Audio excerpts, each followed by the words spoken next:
O Iluminuras de hoje discute a história do direito, os primórdios da justiça no Brasil, com documentos ainda do século XVI, a criação do Instituto dos Advogados Brasileiros e a chamada Justiça de Transição são alguns dos nossos temas. E quem detalha esses e outros assuntos para a gente são o historiador Amilcar Dávila Melo e a professora de Direito Eneá de Stutz Almeida.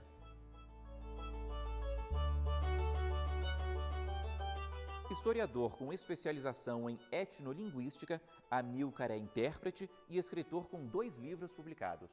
Tudo bom, Amilcar? Tudo bem. Bem-vindo. Muito obrigado. Bom, queria começar falando o seguinte. Você nasceu ali na fronteira do Brasil com o Uruguai. Tem pai brasileiro e mãe uruguaia, por sinal. Essa mistura teve que papel na sua formação cultural? Pois então, essa formação que podemos chamar de binacional, bicultural, foi muito importante na minha vida, na vida da minha família, na vida da comunidade como um todo.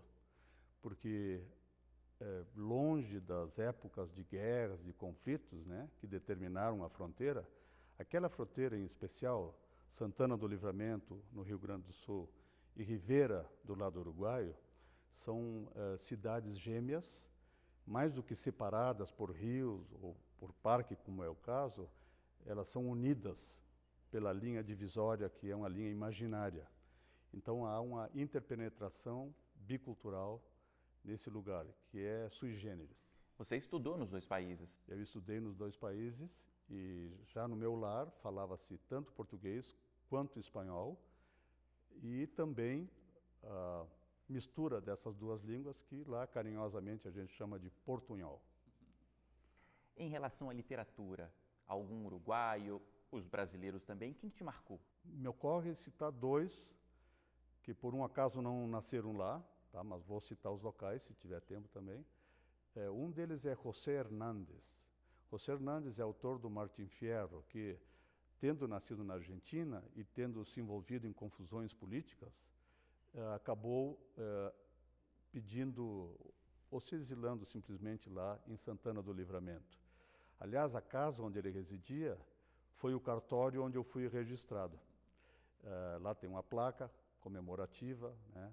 Aqui nessa residência tal, viveu José Hernández. Ele é autor do Martim Fierro, que seria a obra épica do mundo dos gaúchos, que não apenas se aplica à Argentina, Uruguai, como ao Rio Grande do Sul. Então é mais uma cultura transfronteiriça que permeia toda a sociedade desses países, principalmente do sul do Brasil.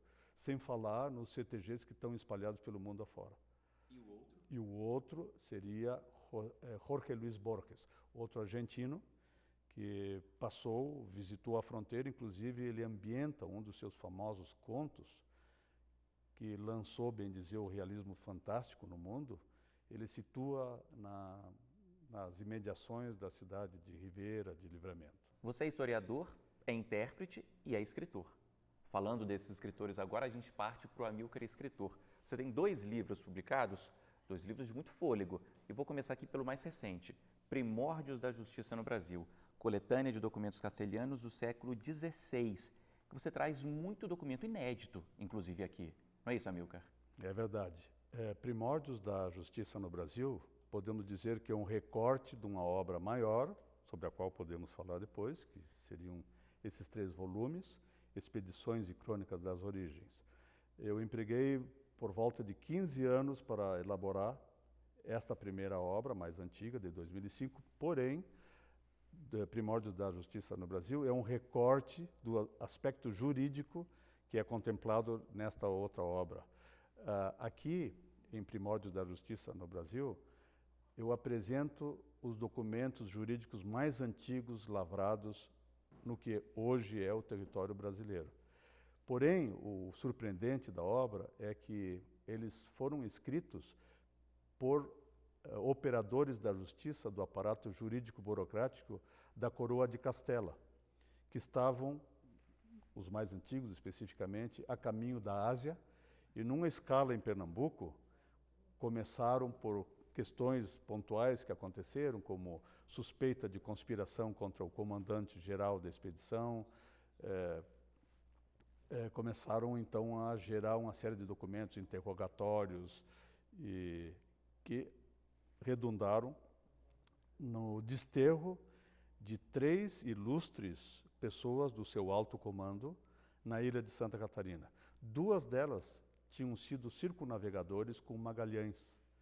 Essas 2 pessoas, Martim Mendes e Miguel de Rodas, acabaram morrendo afogados na ilha quando tentaram fugir do desterro, tá, em 1527. Agora, por que, Amilcar, documentos em espanhol, na língua espanhola e não em português? Talvez esse seja o grande ponto desse livro. Muito bem. É que, nessa época, o Brasil, embora por Tordesilhas coubesse a coroa de Portugal, era importante escala para aqueles que quisessem ir à Ásia, porque a rota portuguesa estava definida pelo próprio Tratado de Tordesilhas, contornando a costa africana, contornando então o ponto mais meridional, né, o Cabo da Boa Esperança, para atravessar o Índico e chegar à verdadeira Índia.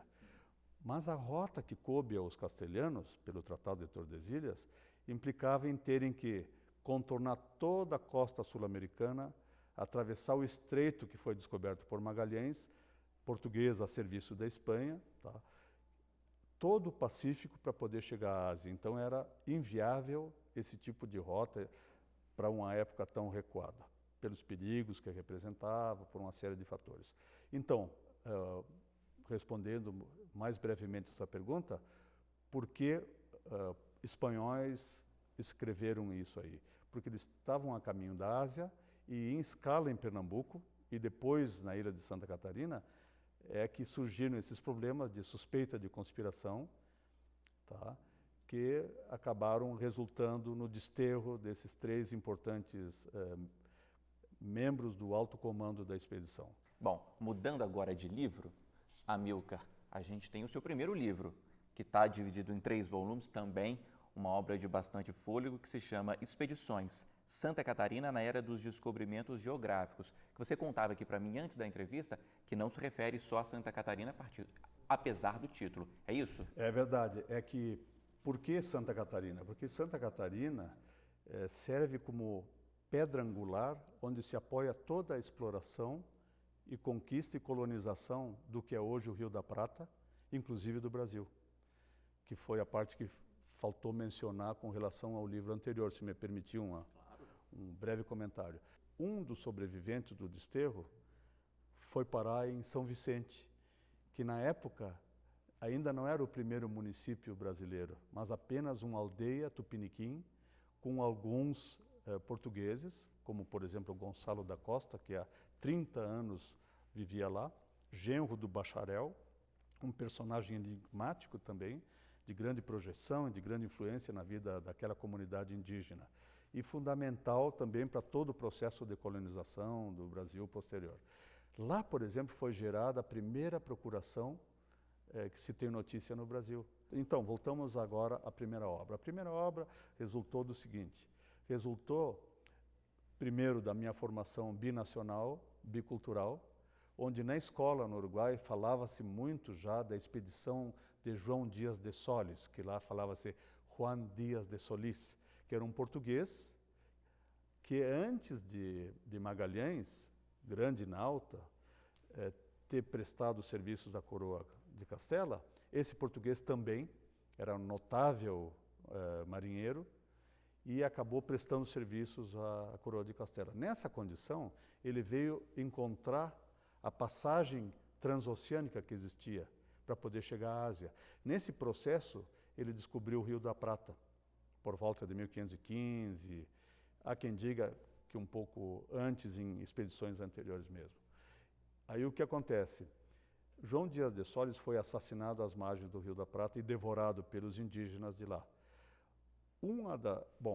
As naus restantes bateram em retirada e uma caravela naufragou na ilha de Santa Catarina, que naquele então, provavelmente eles chamaram de Ilha dos Patos, sendo que chamaram assim não por causa de patos, mas por causa do biguá, o cormorão que ainda habita em grande número lá.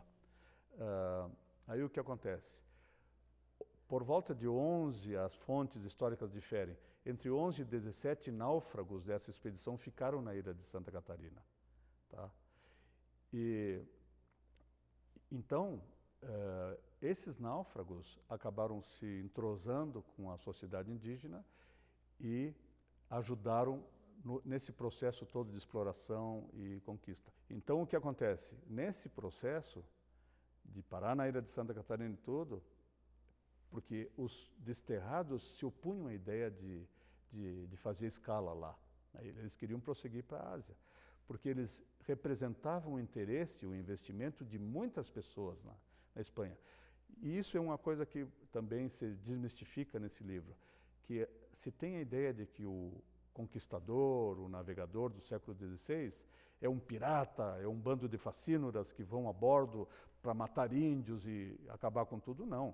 Havia uma racionalidade econômica, havia uma organização, eram empresas flutuantes.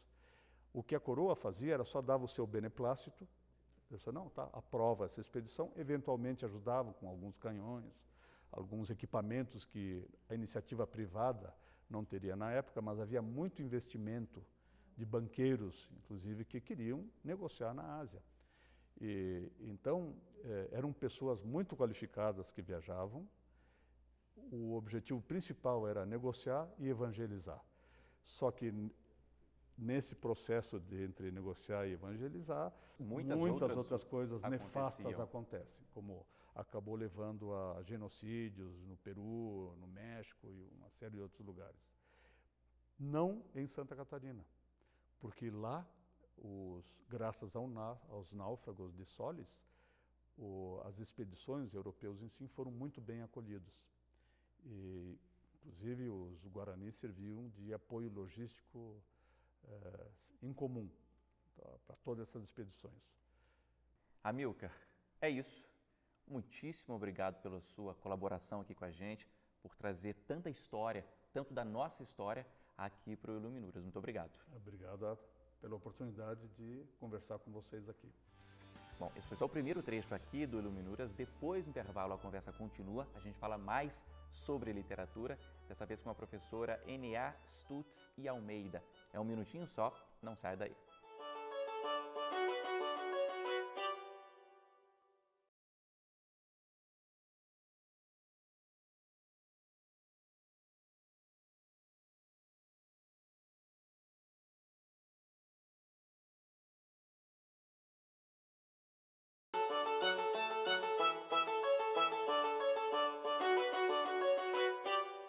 O Iluminuras já está de volta para conversar neste segundo bloco com a professora de Direito, N.A. de Stutz e Almeida. Obrigado pela presença, professora. Eu que agradeço a oportunidade. A gente segue falando sobre história, dessa vez sobre história do direito.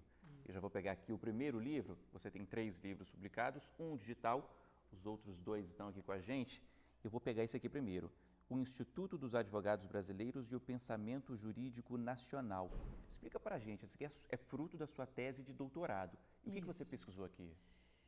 Me incomodava um pouco o fato de existir um instituto, hoje em dia já quase bicentenário, que é o caso do IAB, o Instituto dos Advogados Brasileiros, que é o pai da OAB, ou seja, o criador da OAB, e cujo conhecimento era praticamente inexistente no âmbito jurídico, não estou nem falando da sociedade brasileira. Então, eu resolvi dedicar a minha tese de doutorado, a minha pesquisa de doutoramento, para entender o que era o IAB e qual a relação do IAB com a construção do pensamento jurídico brasileiro. E descobri que era, assim, absolutamente fundamental, porque o IAB foi criado logo depois da independência do Brasil, em agosto de 1843, por um decreto imperial, e ele passou a ocupar um espaço extremamente importante no Estado brasileiro, então, em construção, né, o Estado Imperial. A ponto dos seus integrantes, em especial a diretoria, mas não só, todos os homens que integravam, na época, era exclusivamente masculino. A primeira mulher que ingressou no IAB, depois de um debate acirrado e bastante prolongado, somente em 1929. E existe hoje em dia uma plaquinha lá no Instituto alusiva a essa ocasião. Mas voltando, então o IAB foi criado para criar a OAB.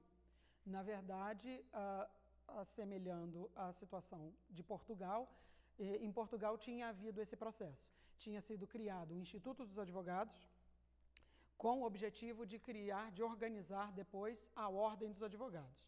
E a Ordem dos Advogados, que existe em Portugal, é fruto, então, desse Instituto dos Advogados que desapareceu. Essa era a ideia.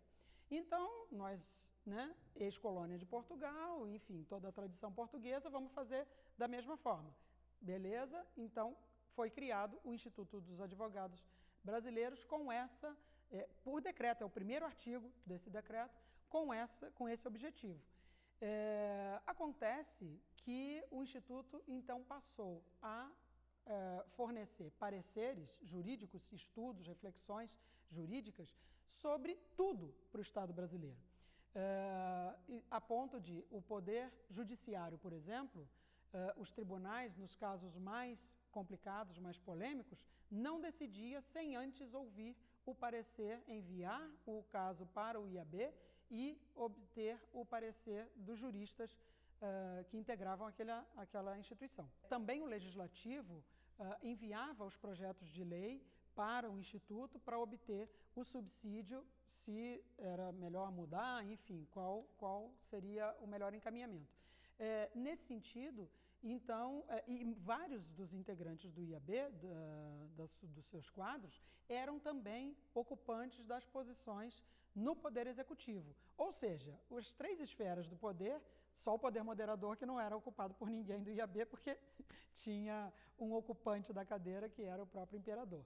Mas os outros 3 poderes, Executivo, Legislativo e Judiciário, eram assim, bastante influenciados ou eram ocupados diretamente pelos quadros do Instituto.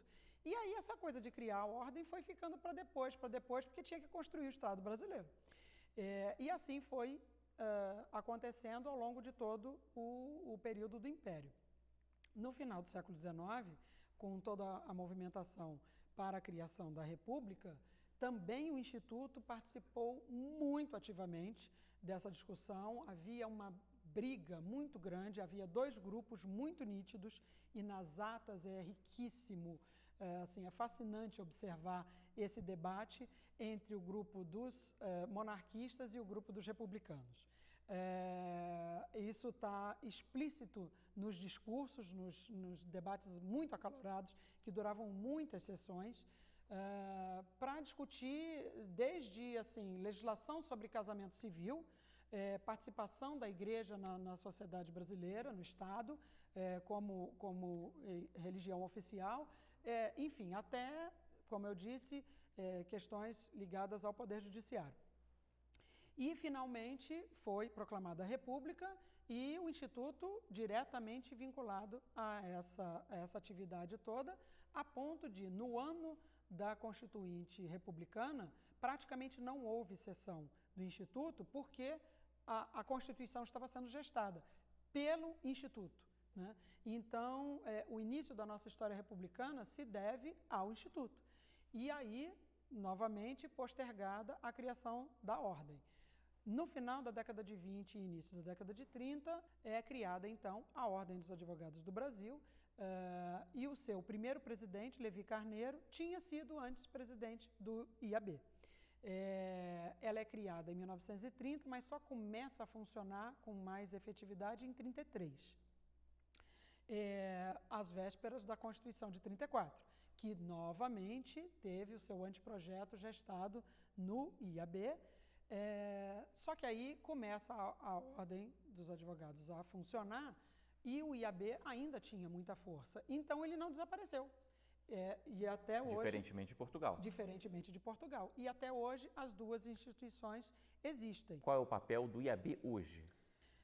A partir principalmente das décadas de 50 e 60, o papel da OAB cresceu muito no Brasil. E passou a ser uma instituição quase que de referência ao Estado Democrático de Direito. E, aos poucos, o IAB foi perdendo a sua importância nesse cenário maior nacional. E acabou até pela sua não significar uma agremiação de advogados, não representar a própria parte profissional, cotidiana, forense dos advogados, que é o papel legal da OAB. Então, o IAB acabou tendo um papel mais intelectual, mais reflexivo, que é o papel que ele exerce hoje, né? Então, o IAB existe para fornecer subsídios, para fazer reflexões jurídicas sobre temas nacionais ou aquilo que for provocado pelos seus sócios ou por algum dos poderes da República. Entendi. Mudando agora de assunto, Enia, tem um outro livro seu, Direitos e Garantias Fundamentais, que na verdade é uma coletânea, reúne aqui artigos sobre esse tema, não é isso? Sim. O meu interesse sempre foi da história do direito, né? Esse texto do IAB é fruto disso e desde então, desde que eu ingressei inclusive nas lides aí universitárias, eu tenho me dedicado a estudar esse tema. E aí, um tema decorrente também dessa pesquisa e do meu interesse passou a ser os direitos fundamentais e os direitos humanos de uma maneira geral. E esse livro, reúne textos que versam sobre esse tema, né? Mais contemporâneos, mais atuais, agora já do século XXI, que é um assunto assim, bastante tenso e bastante importante para os nossos dias, né? E você acha que ele tem a importância que merece? Não, eu acho que, na verdade, a gente discute pouco isso, porque há muito ruído de comunicação, há muita má interpretação por desconhecimento, quero crer, né, desse tema, que é um tema tão importante, senão ele não teria o nome de fundamental, né? Falando agora de escritores, Enia, você tem os seus preferidos? Sim. Tem 2 autores que me inspiram no meu trabalho cotidiano, no momento e nos últimos anos. Um deles é um filósofo francês chamado François Hoste, em especial um livro dele que é O Tempo do Direito, novamente mexendo com essas categorias do tempo, são muito importantes para mim e, no meu ponto de vista, é absolutamente fascinante a gente observar esses vínculos que não são tão explícitos assim e nem sempre as pessoas percebem, mesmo as pessoas do mundo do direito, o quanto existe um vínculo entre tempo e direito, né? Então, é um autor que para mim é muito importante. E um outro autor que não é da área do direito, que me inspira muito, é um pouco mais conhecido, inclusive fora do mundo jurídico, que é o Rubem Alves. Eu sempre achei os textos dele extremamente inspiradores, sempre me ajudou muito na minha reflexão, então é um autor que eu particularmente gosto muito e me ajuda quando eu quero construir algum conceito, algum pensamento, alguma diretriz, eu sempre me socorro dele. Vou fazer uma pausa então aqui, professora, para a gente lembrar então um pouco mais sobre Rubem Alves. Autor de crônicas, livros infantis e obras acadêmicas, Rubem Alves foi professor titular e livre docente na Unicamp, doutor em filosofia, estudou também teologia e psicanálise, integrou a Academia Campinense de Letras e foi segundo colocado do Prêmio Jabuti em 2009 na categoria Contos e Crônicas com o livro Ostra Feliz Não Produz Pérola. Para terminar, professora, já que nosso tempo está quase se esgotando, você tem um outro tema de interesse que é a justiça de transição no Brasil, não é isso? Sim. Esse é um tema mais atual, impossível, e extremamente importante. O que é a justiça de transição?